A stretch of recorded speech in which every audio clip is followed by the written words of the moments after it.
देखिए आज हम लगाने जा रहे हैं क्लास 10th का। फ्रेंड्स हम 5 सालों का पेपर लगाएंगे क्योंकि हम देखते हैं बहुत सारे क्वेश्चन ऐसे होते हैं जो बार बार पूछे जाते हैं, पेपरों में रिपीटेड होते हैं। सो फ्रेंड्स आपको बहुत ज़्यादा प्रॉफिट हो सकता है इन क्वेश्चन आंसर लगाने में। और साथ ही फ्रेंड्स आप एनालिसिस भी कीजिए कि आप किस लेवल तक पहुंच पाए हैं, अभी तक आपकी तैयारी कैसी है। तो चलिए फ्रेंड्स ज़्यादा देर न करते हुए लगाते हैं। किसी चक्रीय असंतृप्त कार्बन यौगिक का नाम लिखिए। इसका नाम है हाइड्रोकार्बन। का सूत्र की बात करें तो C6H6। देखिए क्वेश्चन सेकेंड देखते हैं।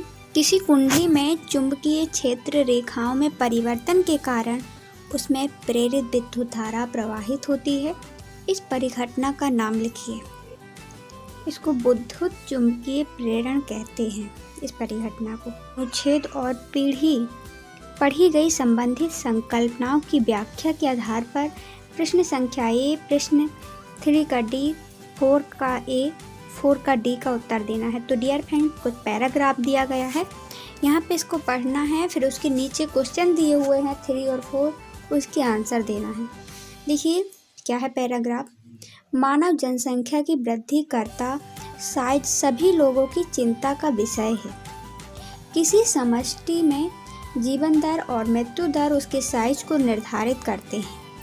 जनन वह प्रक्रिया है जिसके द्वारा जीव अपनी समष्टि में वृद्धि करते हैं। जनन के लिए लैंगिक परिपक्वता अनुक्रमिक होती है और यह तब होती है जब सामान्य शरीर में वृद्धि हो रही होती है। किसी सीमा तक लैंगिक परिपक्वता का अर्थ नहीं होता कि शरीर अथवा मस्तिष्क लैंगिक क्रिया अथवा बच्चे उत्पन्न करने योग्य हो गया है। समष्टि के साइज को नियंत्रित करने के लिए मानव द्वारा विभिन्न गर्भ निरोधक युक्तियों का उपयोग की जा रही हैं।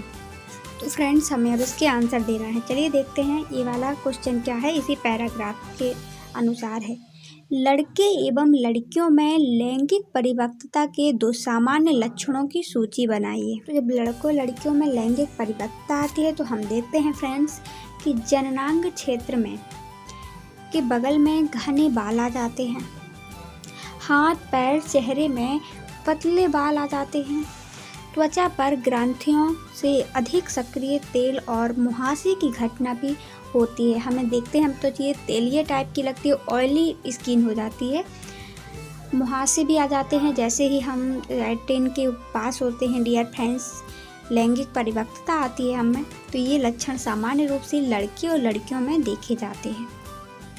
देखिए सेकेंड क्वेश्चन देखते हैं बी नंबर। अविवेचित मादा भ्रूण हत्या का क्या परिणाम होता है।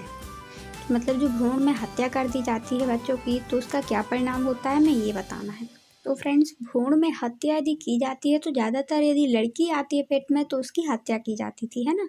तो इससे क्या होगा, पुरुष और महिलाओं के अनुपात में असंतुलन और बाल लिंगानुपात में गिरावट आएगी। बच्चे कम हो जाएंगे और पुरुष और महिलाओं के बीच असंतुलन हो जाएगा कि बराबर नहीं रहेंगे, क्योंकि लड़कियों को मारना चाहते हैं लोग, है ना, पसंद नहीं करते हैं वो लोग और लड़कों को ज़्यादा, तो पुरुष और महिला के अनुपात में असंतुलन हो जाएगा। देखिए सी नंबर देखते हैं। गर्भ निरोधन की कौन सी विधि शरीर का हार्मोन संतुलन परिवर्तित कर देती है। तो डियर फ्रेंड्स वो है ओरल पिल्स, मतलब ये दवाई है, इसके द्वारा गर्भ निरोधन की विधि से हार्मोन संतुलन हो जाते हैं। देखिए डी नंबर देखते हैं। समष्टि मतलब जनसंख्या के साइज को निर्धारित करने वाले 2 कारकों को लिखिए। तो जनसंख्या में वृद्धि और कमी कौन करता है, 2 कारक कौन है निर्धारित करने वाले। एक तो जन्म है जिससे वृद्धि हो जाती है और एक मृत्यु है जिससे कमी भी आ सकती है। और यदि दोनों संतुलित रूप से चलता रहे तो अपनी जनसंख्या सीमित रहेगी, सामान्य रहेगी। देखिए मानव शरीर 5 महत्वपूर्ण घटकों से मिलकर बना है, जिसमें से जल एक प्रमुख घटक है। प्रत्येक मानव के लिए भोजन एवं पेयजल आवश्यक है। भोजन कृषि द्वारा पौधों से प्राप्त होता है। अधिक उपज प्राप्त करने के लिए खेतों में लोग कीटनाशक नाशियों का बड़े पैमाने पर उपयोग किया जा रहा है लोगों के द्वारा। इन कीटनाशियों को पौधे मृदा से जल एवं खनिज के साथ अवशोषित कर लेते हैं तथा जलाशयों में यही कीटनाशक जलीय पौधों, पादपों और जीवों के शरीर में पहुंच जाते हैं। मतलब जैसे ही कीटनाशक का हम डालते हैं खेतों में अपने, तो डियर फ्रेंड्स उस पौधे अवशोषित कर लेते हैं और फिर बाद में वही बहकर भी जो मिट्टी में रहता है उसको भी बहा करके नदियों जलाशयों में चले जाते हैं, जिससे वहाँ के जीव जंतु भी उसके अंदर चले, जीव जंतु क्योंकि पानी में रहते हैं और पानी को पिएंगे तो उसके अंदर चले जाएंगे।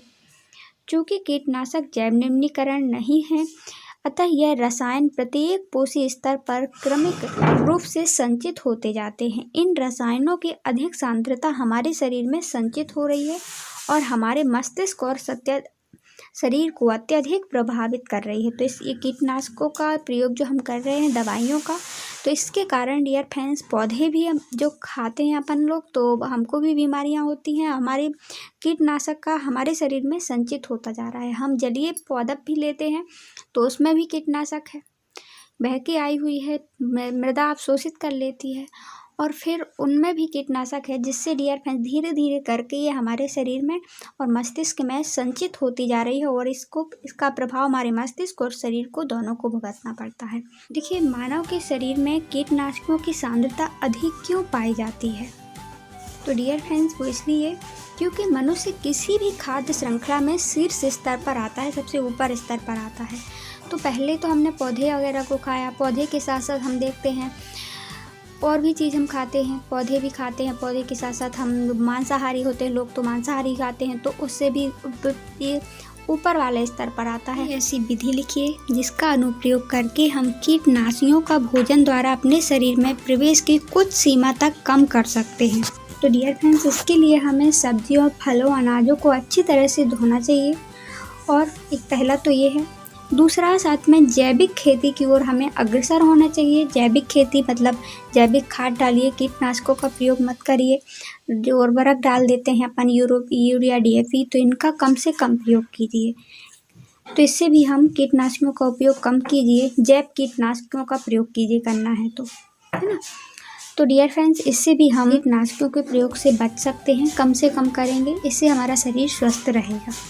देखिए, क्वेश्चन 3 देखते हैं, C नंबर। किसी आहार श्रृंखला के विभिन्न चरण निरूपित करते हैं। आहार जाल, परितंत्र, पोषी स्तर, जैव आवर्धन। तो डियर फ्रेंड्स, कौन करता है आहार श्रृंखला के विभिन्न चरण? तो विभिन्न प्रकार के पोषी स्तर जो पाए जाते हैं। देखिए, किसी परितंत्र में प्रचलित विभिन्न आहार श्रृंखलाओं के संदर्भ में मानव हैं। तो डियर फ्रेंड्स, परितंत्र में आहार श्रृंखला में मानव क्या है? क्या उपभोक्ता है या उत्पादक है, जो कि विभिन्न जीवों को भोजन निर्माण करता है? यह उत्पादक एवं उपभोक्ता दोनों है। उत्पादक एवं अपमार्जक है। तो डियर फ्रेंड्स, जल्दी से बताइए, इसका आंसर राइट होगा, उपभोक्ता है। हम उपभोक्ता हैं क्योंकि हम दूसरों से भोजन ग्रहण करते हैं, पेड़ पौधों का बना हुआ भोजन हम खाते हैं, जबकि पेड़ पौधे क्या हैं? उत्पादक हैं, वो स्वयं भोजन बनाते हैं। कैल्शियम ऑक्साइड जल के साथ तीव्र अभिक्रिया करके बुझा हुआ चूना बनता है। देखिए, कैल्शियम ऑक्साइड में प्लस हम H2O मतलब मिलाते हैं ऑक्साइड, तो इससे क्या निकल के आता है? कैल्शियम हाइड्रोक्साइड का लिक्विड निकल के आता है, मतलब बुझा हुआ चूना। और H2O क्या है? जल है, ठीक है ना। जैसे ही हम डालते हैं इसमें तो हमें बुझा हुआ चूना प्राप्त होता है। इसमें भयंकर ऊष्मा भी उत्सर्जित होती है। देखिए, तो इस अभिक्रिया के वर्गीकरण अभिक्रियाओं को किस प्रकार से किया जाता है? इस कौन सी अभिक्रिया है? क्या यह संयोजन अभिक्रिया है? क्या इसमें मिल रहा है? देखिए आप, या फिर ऊष्मा उन्मोची अभिक्रिया है, या ऊष्मा शोषी अभिक्रिया है, क्या इसमें ऊष्मा का शोषण किया जाता है, या फिर उपचयन अभिक्रिया है? तो डियर फ्रेंड्स, जल्दी से बताइए, इसमें संयोजन अभिक्रिया है एक तो यह, क्योंकि इसमें संयोजन किया गया है, सभी को मिलाया गया है। देखिए, CaO है, तो Ca कैल्शियम हाइड्रोक्साइड 2 है, ये सभी 2 हैं, ठीक है ना। तो इसमें संयोजन किया गया है। दूसरा, इसमें ऊष्मा निकलती है, इसलिए इसको ऊष्मा उन्मोची अभिक्रिया भी कहते हैं। तो इसका राइट आंसर हो जाएगा D नंबर। A और B दोनों राइट हैं।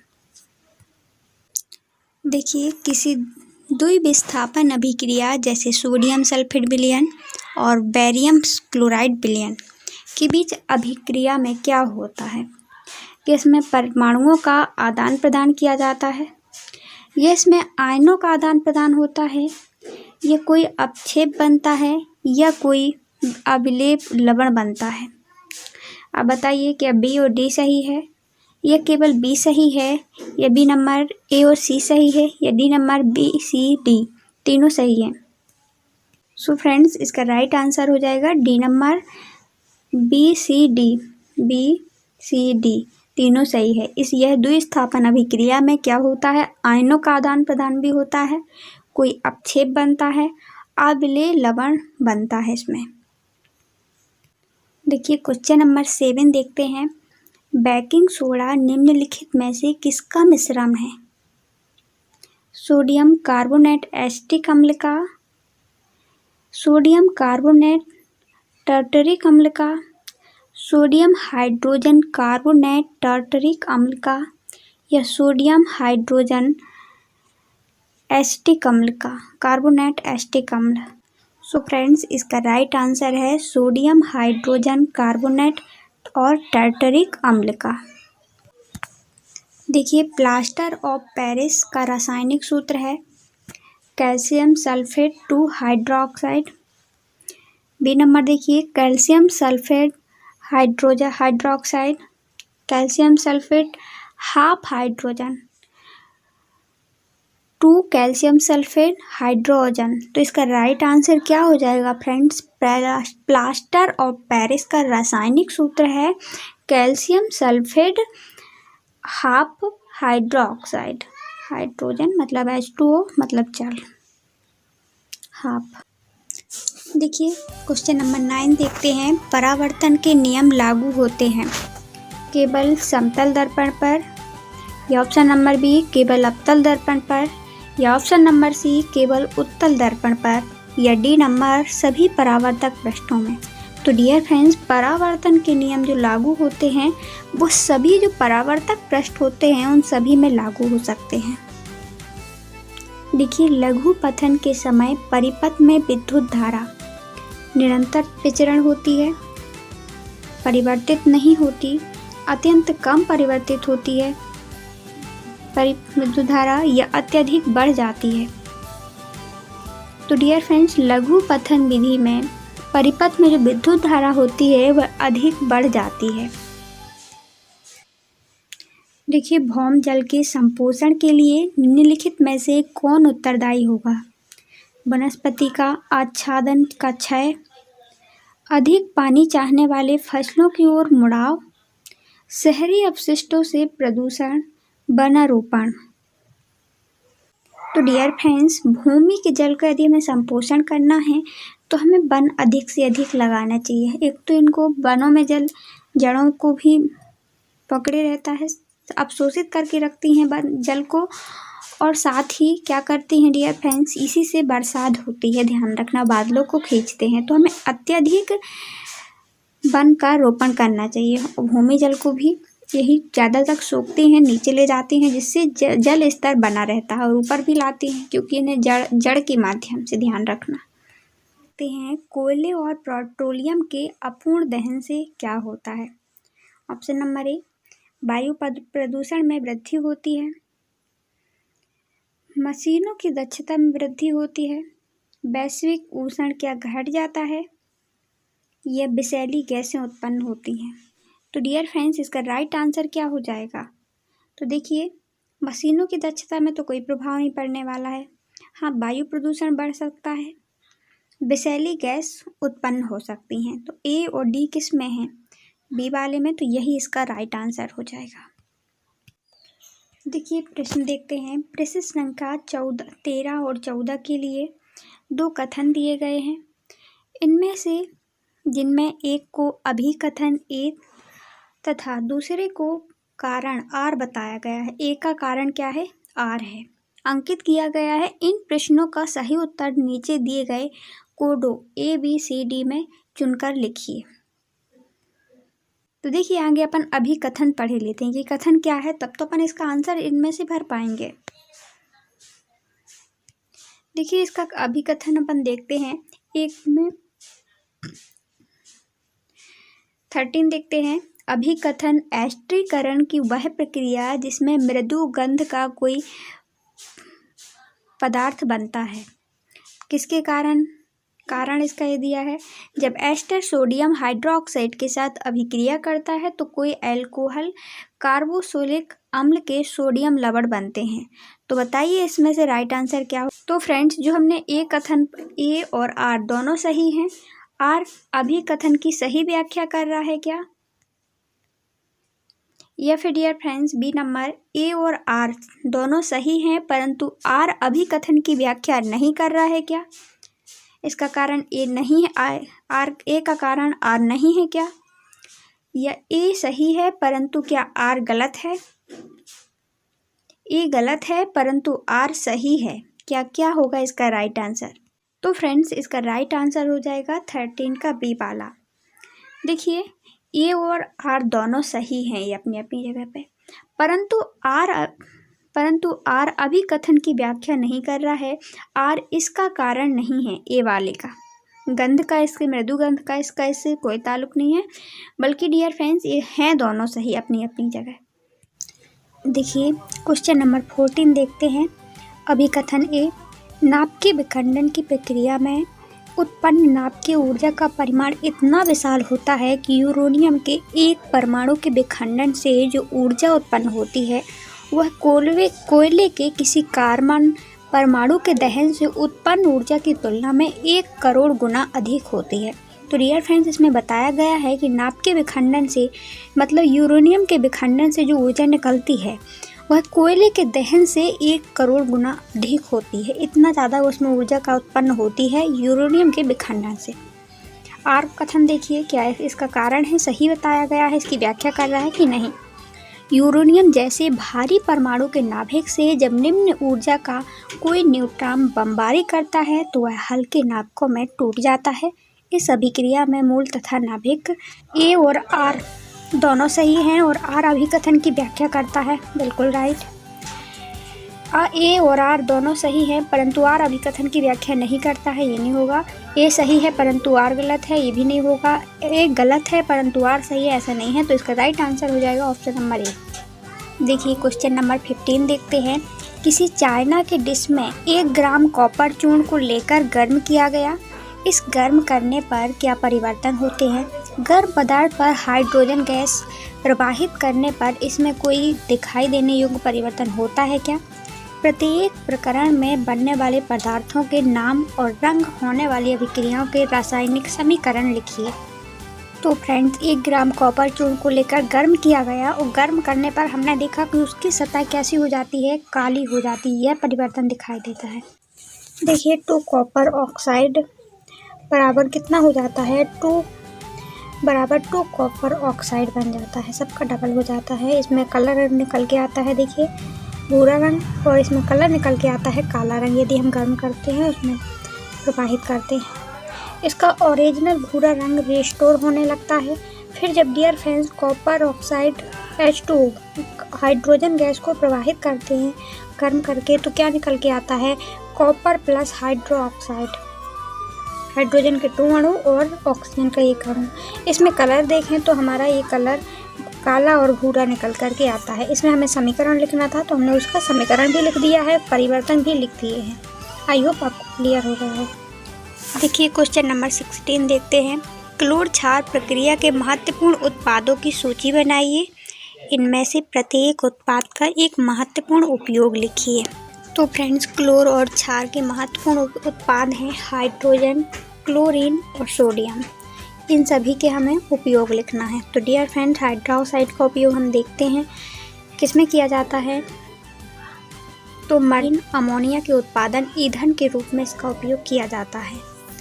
क्लोरीन की बात करें तो क्लोरीन में जल के उपचार के लिए मतलब स्विमिंग पूल पर PVC कीटाणुनाशक CFCF का कीटाणुनाशकों के उत्पादन कम करने के लिए किया जाता है, जिससे क्लोरीन का उत्पाद, जिससे हमारा जल क्या रख सके, सेफ रहे, अच्छा रहे, है ना। उसमें विभिन्न प्रकार के जल में कीटाणु हो जाते हैं, उनसे सुरक्षित पाने के लिए क्लोरीन का उपयोग किया जाता है। सोडियम का उपयोग देखिए, सोडियम धातु के सतहों को कम करने, साबुन, डिटर्जेंट, कागज बनाने, कृत्रिम फाइबर बनाने आदि के लिए सोडियम हाइड्रोक्साइड का उपयोग किया जाता है। देखिए क्वेश्चन नंबर 17 देखते हैं। किसी परख नली में 3 मिलीलीटर एथेनॉल लेकर उसे जल के ऊष्मक में धीरे धीरे गर्म किया गया। इस विलयन में 5% क्षारीय पोटेशियम परमैंगनेट विलयन को पहले बूंद बूंद करके और फिर अधिक मिलाया गया। तो इसमें पूछे गए हैं, कुछ क्वेश्चन देना है इसे। तो पोटेशियम परमैंगनेट का 5% विलयन किस प्रकार बनाया गया? तो डियर फ्रेंड्स, पोटेशियम परमैंगनेट का 5% विलयन उसको 100 मिलीलीटर जल में घोला गया, तब बना। देखिए इस अभिक्रिया में क्षारीय पोटेशियम परमैंगनेट की भूमिका का उल्लेख कीजिए। इसे अधिक मिलाने पर क्या होगा? तो डियर फ्रेंड्स, क्षारीय परमैंगनेट में इसे अधिक मिलाते हैं यदि हम पोटेशियम परमैंगनेट, तो फिर क्या होगा? तो इसकी डियर फ्रेंड्स, इसका कलर क्या हो जाएगा? बैंगनी कलर हो जाएगा। इसके बाद देखिए, इस अभिक्रिया का रासायनिक समीकरण लिखिए। तो ये रहा इसका रासायनिक समीकरण। CH3CH2 hydroxide HO alkyne permanganate potassium बटे हीट। तो निकल के क्या आता है फ्रेंड्स? आता है ये CH3COOH। देखिए क्वेश्चन नंबर 1 देखते हैं। कोई गिलहरी आतंक की परिस्थिति में है। वह अपने शरीर को लड़ने के लिए अथवा वहां से भागने के लिए तैयार करती है। उसके शरीर में तत्काल होने वाले परिवर्तनों का उल्लेख कीजिए जिससे कि वह गिलहरी लड़ सके या फिर भाग सके। तो डियर फ्रेंड्स, जब भागने की स्थिति में होती है तो क्या होता है? पहला नंबर तो धड़कनें तेज हो जाती हैं। चलिए देखते हैं इसका आंसर। तो उस स्थिति में एड्रेनालाइन हार्मोन से रक्त स्रावित होता है। हृदय की गति तेजी गति से धड़कता है। जब तेजी गति से धड़केगा डियर फ्रेंड्स, तो जिससे मांसपेशियों को अधिक मात्रा में ऑक्सीजन की आपूर्ति हो जाती है, ऑक्सीजन चली जाती है।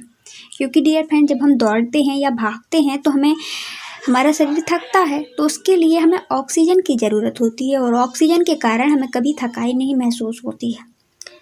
तो इसीलिए ऑक्सीजन की ज़रूरत होती है और ऑक्सीजन हम सांस के रूप में ले जाते हैं। इसीलिए हमारा हृदय क्या होता है? तेजी गति से धड़कता है, जिससे मांसपेशियों में ऑक्सीजन की अधिक आपूर्ति हो सके। इसके बाद देखिए, रक्त को कंकाल और मांसपेशियों की ओर मोड़ दिया जाता है जिससे कि सांस लेने की दर भी बढ़ जाती है उस समय।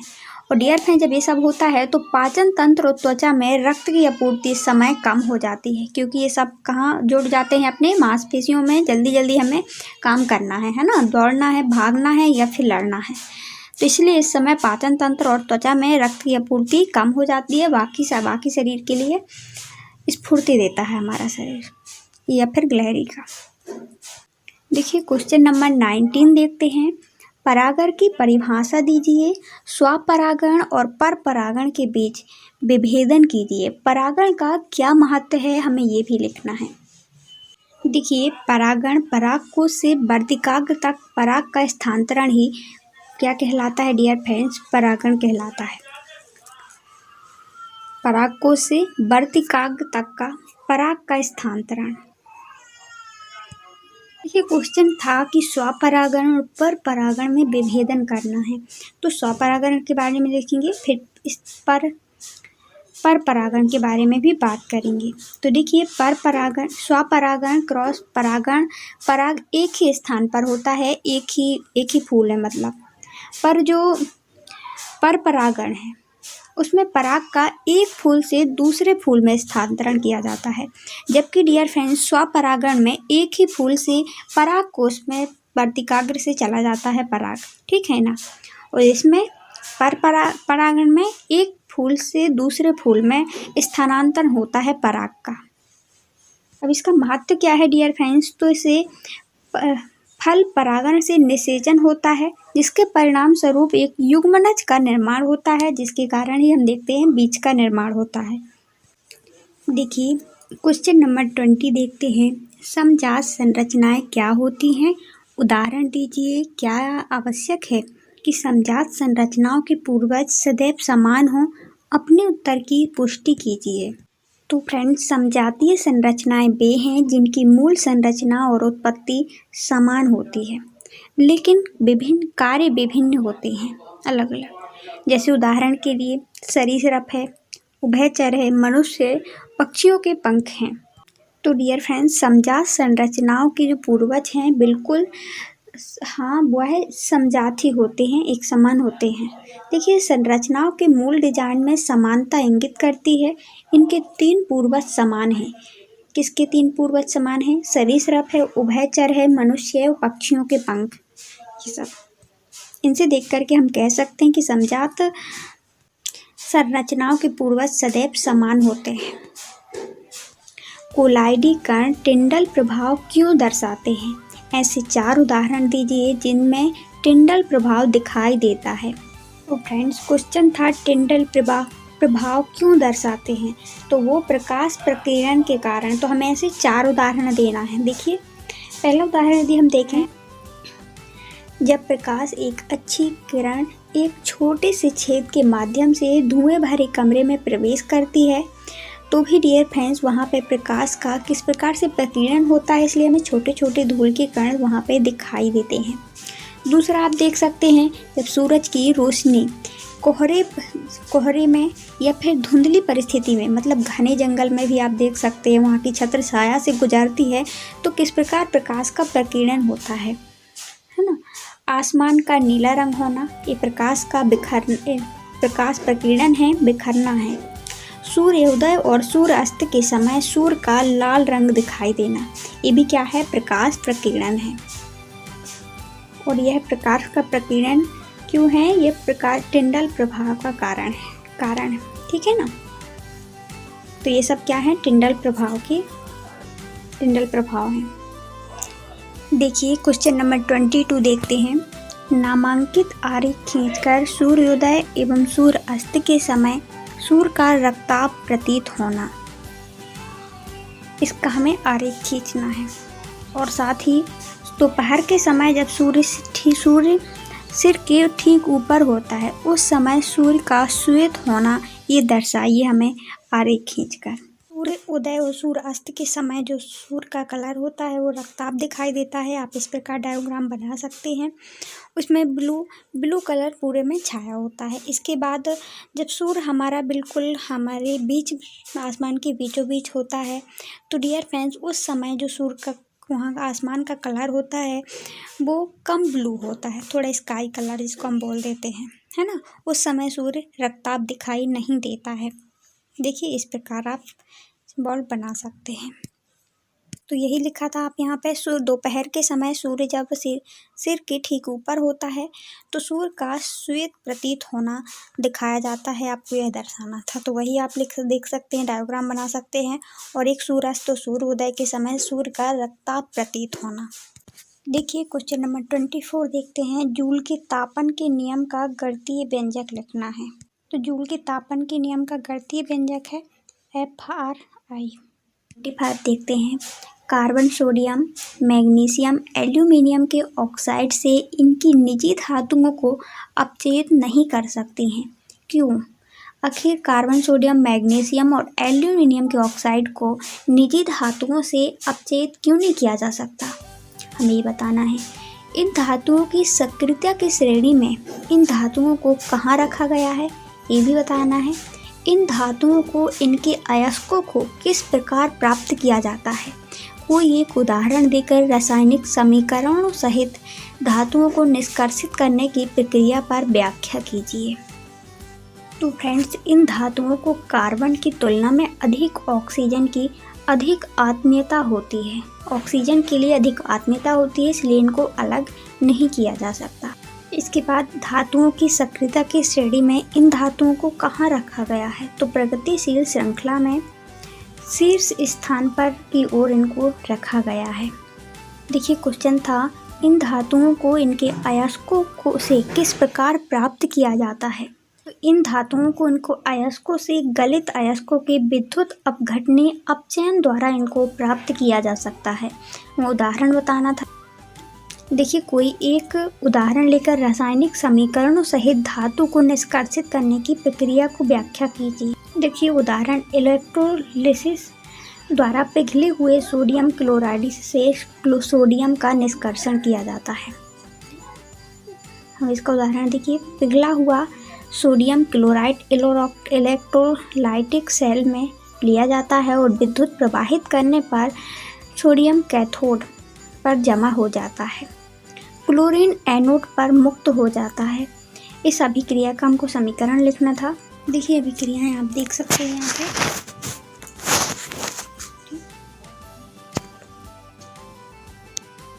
देखिए क्वेश्चन नंबर 26 देखते हैं। आधुनिक आवर्त सारणी में कुछ तत्वों की स्थितियों को नीचे दिए गए अनुसार दर्शाना है। इस सारणी के अनुसार तो कौन सा तत्व केवल सहसंयोजी यौगिक बनाएगा, इनमें से तत्व देखना है। तो इनमें से जो ई नंबर का है डियर फ्रेंड्स वह सहसंयोजी अबंध बनाएगा। इसके बाद देखिए सेकंड क्या है, कौन सा तत्व की संयोजकता 2 की अधातु है। तो डियर फ्रेंड्स तो इनमें से 2 संयोजकता 2 की अधातु के बारे में बात करना। तो यहाँ वाले क्या हैं डियर फ्रेंड्स, अधातु हैं। तो ये 2 की संयोजकता के आधार पर तो डियर फ्रेंड्स ये है हमारा बी वाला, क्या होगा बी। इसके बाद देखिए क्वेश्चन थर्ड देखते हैं, कौन सा तत्व संयोजकता 2 की धातु है। तो संयोजकता 2 की धातु हमें बताना है। तो फ्रेंड्स इसका आंसर हो जाएगा 2 के धातु के बारे में बताना था। तो यहाँ पे विन्यास खो देता है डियर फ्रेंड्स इलेक्ट्रॉन्स, वो है हमारा डी। देखिए क्वेश्चन फोर्थ देखते हैं, HCF में किसका परमाणु साइज सबसे बड़ा है। तो डियर फ्रेंड्स HCF में देखिए HCF कौन सी है, ये वाली है, ठीक है ना, समूह में। तो इसमें परमाणु साइज बताना है किसका बड़ा होगा, क्या हाइड्रोजन का या फिर कार्बन का या फिर फॉस्फोरस का। तो डियर फ्रेंड्स इसका जो साइज बड़ा होगा वो होगा हमारे ऐप का, क्योंकि यह सबसे नीचे है और नीचे होने के साथ साथ इसका साइज बढ़ता जाता है यहाँ पे अधातुओं में। इसके बाद देखिए HCF में किस परिवार के सदस्य हैं। HC और F किस परिवार के सदस्य। तो सर फ्रेंड्स ये सबसे बाहरी गैसों का समूह है, इसकी खोज बाद में की गई थी। और देखिए फ्रेंड्स क्वेश्चन नंबर 27 देखते हैं, जलीय जीवों और स्थलीय जीवों को सांस लेने की दरों में क्यों अंतर होता है, व्याख्या कीजिए। तो फ्रेंड्स जलीय जीवों में सांस लेने की दरों में दर तेज होती है, क्योंकि पानी में घुलित ऑक्सीजन की मात्रा हवा में ऑक्सीजन की मात्रा की तुलना में कम होती है, इसलिए वो जल्दी और उनकी दर तेज होती है, जिससे भी उनको ऑक्सीजन की पूर्ति हो सके, इसलिए वो जल्दी सांस लेते हैं। एक डिफरेंस यही है इनमें। देखिए मानव श्वसन तंत्र का आरेख खींचिए और उस पर ग्रसनी, श्वासनली, फुसफुस डायग्राम फॉर्म और कोपिका कोश का नामांकन कीजिए। तो डियर फ्रेंड्स ये है हमारा श्वसन तंत्र, इसमें आप देख सकते हैं ये वाली हमारी क्या है डियर फ्रेंड्स, यहाँ पे होती है ग्रसनी है। इसके बाद देखिए ये वाली जो पूरी है ये श्वास नली जा रही है आपकी। इसके बाद जो हमारे फेफड़े या जिसको हम फुसफुस कहते हैं वो ये होते हैं, ये बीच वाला एरिया। डायाफ्राम कहाँ है, तो ये है हमारा डायाफ्राम, आप देख सकते हैं। इसके बाद कोपिका कोश के बारे में बताया गया था, तो यहाँ पे होती हैं डियर फ्रेंड्स एक छोटी कोपिकाएँ, मतलब इस प्रकार होती हैं छोटे फेफड़ों के माध्यम से, ये हमारी कोपिकाएँ। यहाँ पे जो बताया गया है वो ग्रसनी वाला है, ध्यान रखना, ठीक है ना, और ये पूरी श्वास नली है। देखिए क्वेश्चन नंबर 28 देखते हैं, लक्षणों की प्रभाविता का नियम क्या है, उदाहरण देकर व्याख्या कीजिए। तो लक्षणों की प्रभाविता का नियम बताना है।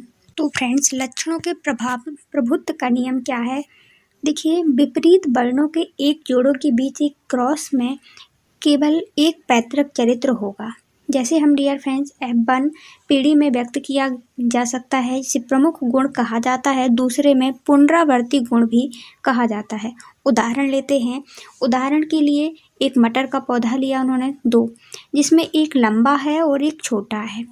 अब डियर फ्रेंड्स, इन पौधों का युग्मनज करवाया गया तो उसमें जो संतान मतलब कि जो नया पौधा बना या फिर उससे जो नया पौधा बना, एक लंबा बीज था एक छोटा बीज था, है ना, उसका युग्मनज कर पाया तो क्या निकल के आती है, जो उसकी संतानें हैं वो कैसी बनती हैं, किसको कौन प्रभुत्व किसका होता है, लंबे का कि छोटा होता है। देखिए तो इसमें आधे माता पिता मतलब छोटा पौधा और बड़ा पौधा युग्मनज कर पाया गया, टी टी प्लस छोटी टी टी युग्मक बना। इसमें यदि हम एक दूसरे को मिलाते हैं तो क्या निकल के आता है, टी टी बड़ी टी टी और छोटी टी टी। तो सभी पौधे हम क्या देखें इस परिस्थिति में कि सभी पौधे लंबे होते हैं, है ना, तो किसका प्रभुत्व चला, लंबे पौधे का। और डियर फ्रेंड्स, जब छोटे छोटे पौधे होते हैं तो उसमें छोटा बच्चा ही पैदा होता, ठीक है ना, प्रभुत्व किसका चल रहा है यहाँ पे। इसी प्रकार पीढ़ी दर पीढ़ी, अभी एक दो पीढ़ी भी डियर फ्रेंड्स, कुछ पौधे यदि फिर से इनका ऐसे ही युग्मक तैयार किया जाए तो उसमें कुछ पौधे छोटे बनेंगे फिर और कुछ बड़े बनेंगे, फिर लास्ट में जब करवाया जाएगा तो सब छोटे छोटे पीढ़ी दर पीढ़ी घटते जाएंगे, लेकिन यहाँ पे सभी पौधे आपको लंबे ही दिखाई देंगे। तो ये हुआ प्रभुत्व का नियम। देखिए क्वेश्चन बी देखते हैं, किसी एकल जीव द्वारा अपने जीवन काल में उपार्जित लक्षण अगली पीढ़ी में वंशानुगत क्यों नहीं होते हैं, व्याख्या कीजिए। ये बताना है कि जो हमने उपार्जित की है कोई लक्षण, डियर फ्रेंड्स, हो सकता है हमने कोई क्षमता अर्जित की खुद से और फिर वो हमारे बच्चों में क्यों नहीं आ जाती है, वो क्षमता क्यों नहीं होता है, हमें ये बताना है, वंशानुगत क्यों नहीं बन जाती है। देखिए जब किसी जीव द्वारा अपने जीवन काल में अर्जित किए गए लक्षणों को एक्वायर्ड लक्षण के रूप में जाना जाता है। ये लक्षण विरासत में नहीं मिले हैं क्योंकि ये केवल दैहिक कोशिकाओं में होते हैं और रोगाणु कोशिकाओं के डीएनए में कोई परिवर्तन नहीं होता है। तो डियर फ्रेंड्स, हो सकता है हमने कोई हमारी बॉडी में कहीं भी परिवर्तन आता है तो उससे हमारे बच्चों में नहीं जाएगा। माना कि हमारे हाथ पैर में विकलांग है हम, या फिर उपार्जित किया है कोई लक्षण, हमने कुछ पाया है, तो डियर फ्रेंड्स वो ज़रूरी नहीं कि हमारे बच्चे में भी चला जाए वो लक्षण। उसके लिए हमारे डीएनए में, वो भी जननांग डीएनए में परिवर्तन होना चाहिए, तब कहीं मतलब अंडाणु और शुक्राणु में परिवर्तन होगा तो वहाँ पे परिवर्तन हमें बच्चों में दिखाई दे सकते हैं, बाकी परिवर्तन और होने पे नहीं दिखाई देंगे। देखिए क्वेश्चन नंबर 29 देखते हैं, नीचे दिए गए प्रत्येक प्रकरण में प्रतिबिंब बनाना दर्शाने के लिए किरण आरेख खींचिए। तो हमें आरेख खींचना है। देखिए फर्स्ट वाला की क्वेश्चन क्या है, जब बिंब किसी उत्तल लेंस के प्रकाशिक केंद्र और मुख्य फोकस के बीच स्थित है, हमें इसका खींचना। तो बिंब हमें कहाँ रखना था, फोकस लेंस के बीच में, ये उत्तल लेंस के बीच में हो। तो इस प्रकार का आरेख आपका बनेगा, इस प्रकार का। बी नंबर क्या है, जब बिंब किसी अवतल लेंस के सामने कहीं पर भी स्थित है, अवतल लेंस के सामने लिखना है, अभी उत्तल लेंस पर नहीं। देखिए ये रहा हमारा अवतल लेंस, कहीं भी रखना है आपको तो आप यहाँ पे रखते हैं, तो इस प्रकार से प्रकाश का प्रकीर्णन होता है। तीसरा देखिए, जब बिंब किसी उत्तल लेंस और के टू फोकस पर स्थित है। थर्ड देखते हैं कि फ्रेंड्स, क्वेश्चन थर्ड देखते हैं, जब बिंब किसी उत्तल लेंस के टू फोकस पर स्थित हो तब किस प्रकार हम बिंब बनाएंगे। चलिए बात करते हैं कि ये रहा हमारा उत्तल लेंस, इसमें फोकस 2 पर स्थित है बिंब, ध्यान रखना। तो यहाँ ये फोकस 1 रहा और ये फोकस 2 है, यहाँ पे कोई भी बिंब है तो इसका प्रतिबिंब कहाँ बनेगा, ये है बिंब है। तो फिर देखिए इसमें तो इससे सीधे आरेख कैसा जा रहा है, ये बिंब बन रहा है। ये क्वेश्चन नंबर 30 देखते हैं, विद्युत चुंबक क्या होता है, इसके 2 उपयोग लिखिए। देखिए एक वर्तमान ले जाने वाले सोलेनॉइड को इलेक्ट्रोमैग्नेट कहा जाता है। जब यह नरम लोहे वर्तमान में ले जाने वाले सोलेनॉइड अंदर रखा जाता है तो नरम लोहे का टुकड़ा का व्यवहार करता है। एक चुंबक जब तक विद्युत प्रवाह इसके माध्यम से गुजरता है तो इस प्रकार से बनाया गया चुंबक विद्युत चुंबक कहलाता है। इसका उपयोग ज़्यादातर विद्युत मोटर और विद्युत घंटियों में किया जाता है। देखिए विद्युत चुंबक कैसे बनाया जाता है, इसे दर्शाने के लिए नामांकित आरेख खींचिए। देखिए विद्युत चुंबक को कुछ इस प्रकार भी हम दर्शा सकते हैं, जिसमें कुछ नर्म लोहा है, उसकी की बनी हुई है डियर फ्रेंड्स, ये आयन हुए हैं, माइनस प्लस प्लस माइनस, तो प्लस से ओर से चलता है हमारा करंट, और इस प्रकार से विद्युत चुंबक में और ज़्यादा इंक्रीज होता रहता है। देखिए सी वाला देखते हैं, विद्युत चुंबक बनाने में गर्म नर्म लोहे क्रोट का उपयोग किए जाने के पीछे क्या उद्देश्य का लिखना है, उल्लेख कीजिए उद्देश्य का। तो डियर फ्रेंड्स, इस यह विद्युत चुंबक की शक्ति को बढ़ाता है नर्म लोहा, इसलिए इसका उपयोग किया जाता है। देखिए 4 नंबर देखते हैं, डी नंबर, यदि किसी विद्युत चुंबक का पदार्थ निश्चय है तो उस विद्युत चुंबक की प्रबलता में वृद्धि के 2 उपाय लिखिए। तो डियर फ्रेंड्स, यदि किसी विद्युत चुंबक का पदार्थ निश्चित है तो उसकी प्रबलता के लिए करंट बढ़ाया जा सकता है, और कॉइल में फेरे की संख्या बढ़ा करके, मतलब बार बार यदि हम राउंड लगवाते हैं तो इससे भी उसकी प्रबलता को बढ़ाया जा सकता है विद्युत चुंबक की।